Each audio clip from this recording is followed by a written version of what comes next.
আপনারা এখন আমার ভিডিওর ব্যাকগ্রাউন্ডে যেই টেক্সট অ্যানিমেশন দেখতে পাচ্ছেন, আপনারাও চাইলে কিন্তু আপনার একটা ভিডিওকে এইরকম প্রফেশনাল ভাবে এডিট করতে পারবেন যদি আজকের এই ভিডিওটা আপনারা সম্পূর্ণ দেখতে থাকেন।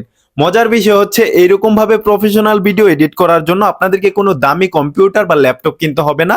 আপনার হাতে থাকা মোবাইল ফোন থেকেই কিন্তু এইরকম প্রফেশনাল ভিডিও এডিট করতে পারবেন, যা আপনার ভিডিওকে নেক্সট লেভেল পর্যন্ত নিয়ে যাবে। আপনারা যারা মোবাইল দিয়ে কন্টেন্ট মেকিং করেন তাদের জন্য আজকের এই ভিডিওটা খুবই গুরুত্বপূর্ণ হতে যাচ্ছে। ভিডিও স্ক্রিনটা কন্টিনিউ করুন।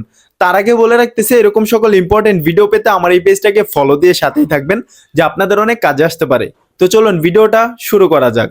এখন আমি চলে আসলাম আমার মোবাইল স্ক্রিনে। যে কোনো ভিডিওর ব্যাকগ্রাউন্ডের মধ্যে এরকম টেক্সট অ্যানিমেশন ভিডিও এডিট করার জন্য আপনাদের ফোনের মধ্যে একটা অ্যাপ্লিকেশন ডাউনলোড করতে হবে। অ্যাপ্লিকেশন ডাউনলোড করার জন্য আপনি চলে যাবেন অ্যাপ স্টোর অথবা প্লে স্টোরে। আমি যেহেতু অ্যাপল থেকে করতেছি তার জন্য অ্যাপ স্টোরে চলে গেলাম। দেন হচ্ছে এখানে আপনাদেরকে সার্চ বারের মধ্যে লিখতে হবে ক্যাপকাট। ক্যাপকাট লিখে এখানে সার্চ করে দিবেন। তারপর হচ্ছে আপনার ফোনের মধ্যে যদি এই ক্যাপকাট অ্যাপ্লিকেশনটা ডাউনলোড করা না থাকে তাহলে এখান থেকে ডাউনলোড করে নেবেন। অলরাইট, আপনার ফোনের মধ্যে ক্যাপকাট অ্যাপ্লিকেশনটা ডাউনলোড করার পর আপনারা কিভাবে ক্যাপকাট দিয়ে এরকম ভিডিও এডিট করবেন সেটা আমি দেখিয়ে দিচ্ছি। এর জন্য ক্যাপকাট অ্যাপ্লিকেশনটা ওপেন করে দিবেন। ক্যাপকাট অ্যাপ্লিকেশনটা ওপেন করার পর এখানে প্লাস আইকনের মধ্যে ক্রিয়েট নামে একটা অপশন পেয়ে যাবেন। এই অপশনটাতে ক্লিক করে দিবেন। দেন হচ্ছে আপনার গ্যালারি থেকে আপনি যে ভিডিওটা এডিট করতে চাচ্ছেন সেই ভিডিওটা সিলেক্ট করে নেবেন। ভিডিও সিলেক্ট করার পর আপনারা এখান থেকে ভিডিওর যে বাড়তি অংশগুলো আছে, যে অংশগুলোকে আপনি রাখতে চান না সেই অংশগুলোকে এখান থেকে স্প্লিটের মধ্যে ক্লিক করে সেই অংশগুলোকে ডিলিট করে নেবেন। অলরাইট, ভিডিওর বাড়তি অংশগুলোকে ডিলিট করার পর এখন হচ্ছে আপনারা ভিডিওর সাইজটাকে আপনারা কাস্টমাইজ করে নেবেন। আপনারা কোন সাইজে ভিডিওটা এডিট করতে চাচ্ছেন এই জন্য এখানে এক্সপেক্ট রেশিও নামে একটা অপশন পেয়ে যাবেন। এই অপশনে ক্লিক করে দিলেই কিন্তু আপনারা কোন সাইজে ভিডিও এডিট করতে চাচ্ছেন সেই টেমপ্লেট পেয়ে যাবেন। ইউটিউব সাইজে এডিট করতে চাইলে ইউটিউবের টেমপ্লেটের মধ্যে ক্লিক করে দিবেন। ভিডিওর সাইজ কাস্টমাইজ করার পর এখন হচ্ছে আপনারা এই ভিডিওটাকে ডুপ্লিকেট করে নেবেন। ভিডিও ডুপ্লিকেট করার জন্য এখানে ভিডিও লেয়ারে টাচ করে দিবেন। দেন হচ্ছে এখানে একটা অপশন পেয়ে যাবেন ডুপ্লিকেট নামে। এখানে ডুপ্লিকেটের মধ্যে ক্লিক করে দিবেন।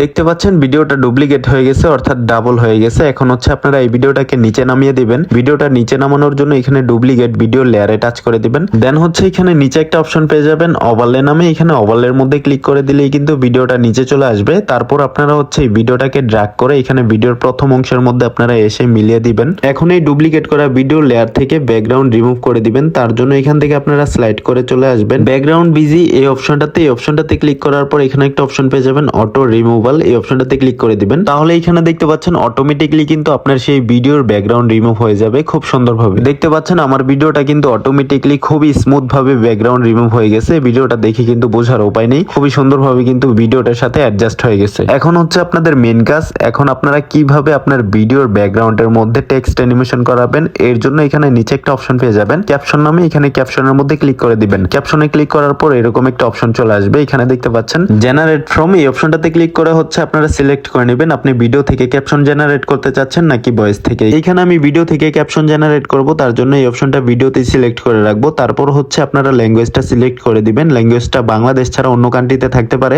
আপনারা এটাকে বাংলাদেশ সিলেক্ট করে দিবেন। তারপর এখানে নিচে অসংখ্য টেমপ্লেট পেয়ে যাবেন অটো ক্যাপশন জেনারেট করার জন্য। এখান থেকে যে কোনো একটা টেমপ্লেট আপনারা সিলেক্ট করে দিবেন। টেমপ্লেট সিলেক্ট করার পর এখানে নিচে একটা অপশন পেয়ে যাবেন জেনারেট নামে। এখানে জেনারেটে টাচ করে দেওয়ার সাথে সাথে কিন্তু আপনাদের সম্পূর্ণ ভিডিওর ক্যাপশন কিন্তু অটো জেনারেট হয়ে যাবে। এখন এই টেক্সট অ্যানিমেশন গুলাকে এডিট করার জন্য এখানে নিচে একটা অপশন পেয়ে যাবেন স্টাইল নামে। এখানে স্টাইলের মধ্যে ক্লিক করে দিবেন। তারপর এইখানে হচ্ছে ফন্ট সিলেক্ট করে দিবেন। ফন্টের মধ্যে আসার পর এখানে একটা অপশন পেয়ে যাবেন মাই ফন্ট নামে। এখানে মাই ফন্টে আসলেই কিন্তু আপনি নিজের মতো করে এখানে বাংলা ফন্ট অ্যাড করে নিতে পারেন। আমি কিন্তু এখানে বাংলা ফন্ট অ্যাড করে রেখেছি আমার পছন্দ মতো। আমি এখান থেকে যে কোনো একটা ফন্ট অ্যাড করে দিব এই ক্যাপশনের মধ্যে। ফন্ট অ্যাড করার পর কিন্তু এখানে দেখতে পাচ্ছেন টেক্সট অ্যানিমেশনটা কিন্তু অনেক ক্লাসি দেখাচ্ছে। ভিডিওর লোকটাই কিন্তু অনেকটা পরিবর্তন হয়ে গেছে। তারপর এই টেক্সটটাকে আপনার ভিডিওর পজিশন অনুযায়ী বসিয়ে দিবেন এবং এই টেক্সটটাকে আপনার ব্যাকগ্রাউন্ডের পেছনে নেওয়ার জন্য এখান থেকে স্লাইড করে চলে আসবেন লেয়ারে। লেয়ারে আসার পর এই টেক্সটটাকে আপনার ব্যাকগ্রাউন্ডের পেছনে দিয়ে দিবেন। That's it. দেখতে পাচ্ছেন এই টেক্সটটা কিন্তু আপনার ভিডিওর ব্যাকগ্রাউন্ডে চলে গেছে। ঠিক এইভাবেই বাকি যে টেক্সটগুলো আছে সবগুলাকে এইভাবে ধরে ধরে আপনারা হচ্ছে ভিডিওর ব্যাকগ্রাউন্ডে দিয়ে দিবেন। দ্যাটস ইট, আপনার ভিডিও রেডি। এখন আমি আপনাদেরকে ভিডিওটা প্লে করে দেখাচ্ছি।